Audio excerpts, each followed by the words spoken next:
Have you ever felt eyes watching you from the shadows of an ancient stone wall, or heard a whisper in the wind that didn't sound quite human? In Ireland, we don't just have ghost stories, we have the Aos Sí. And trust me, these aren't the tiny winged godmothers you see in Disney movies. These are the people of the Mounds, and they are as dangerous as they are beautiful. Welcome to Misty Isle Myths. If you're a beginner to Irish lore, you've likely heard of leprechauns, but they are just the tip of the iceberg. Today, we're going deep into the emerald shadows to meet the true masters of the Irish landscape, the Aos Sí.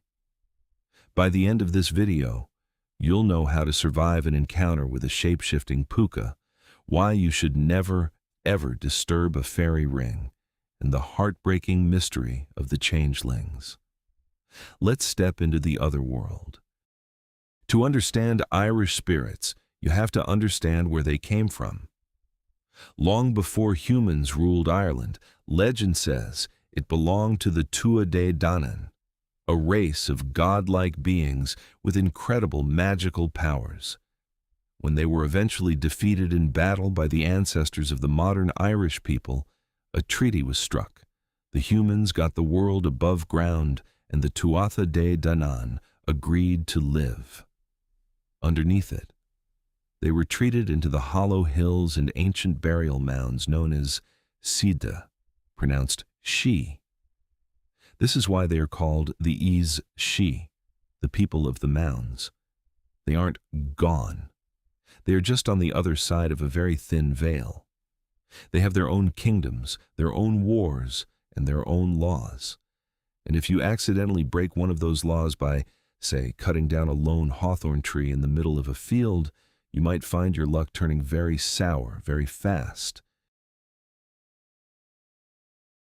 If you're out late at night near a dark, rural lane, keep an ear out for the sound of galloping hooves. You might be about to meet a Pooka. The Puka is the ultimate shapeshifter of Irish folklore. Most often, it appears as a sleek jet-black horse with glowing golden eyes and a wild, flowing mane. But don't let its beauty fool you. The Puka loves nothing more than to kidnap a weary traveler by tossing them onto its back and taking them on a terrifying, high-speed ride through briars and over cliffs all night long, only to dump them back where they started at dawn, bruised, battered, and very confused. Sometimes the Puka takes the form of a giant black rabbit, a goat, or even a shadowy humanoid. While they are rarely truly evil, they are the definition of chaotic. They are also associated with the harvest. In fact, old Irish tradition says you should never eat blackberries after November 1st, because that's the night the Puka spits on them, making them withered and inedible. Now we move from the mischievous to the truly unsettling, the changeling. In the old days, there was nothing an Irish mother feared more than the Aos Sí taking an interest in her newborn child. Folklore says that the Faries, who often find their own offspring sickly or unappealing, would sometimes kidnap a healthy human baby and leave a replacement in its stead. This replacement, the changeling, would look exactly like the child, but would soon change. It might become constantly cranky, have an insatiable appetite, or possess a strange ancient wisdom far beyond its years. Some legends say you could reveal a changeling by tricking it into showing its true age, like brewing eggshells in front of it until it exclaims, "In all my 1,000 years, I've never seen such a thing." While these stories sound like dark fairy tales, they were taken very seriously.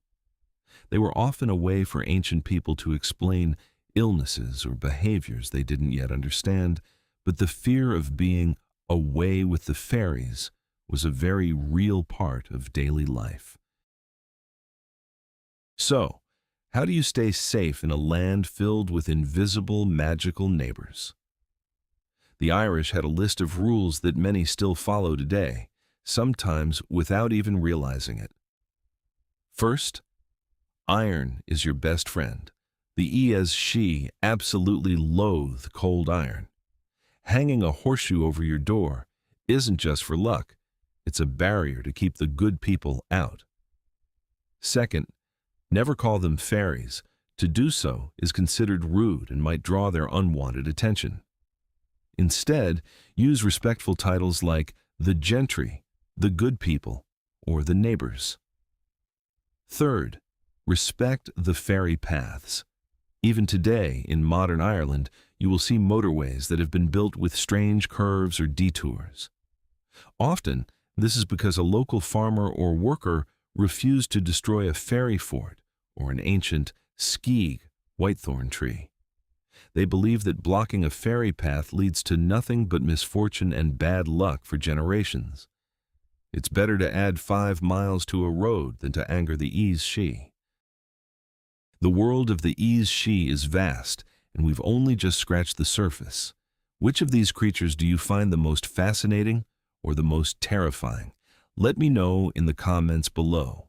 If you enjoyed this beginner's guide to Irish myths, make sure to hit that like button and subscribe to Misty Isle Myths. It really helps us bring more of these ancient tales to light.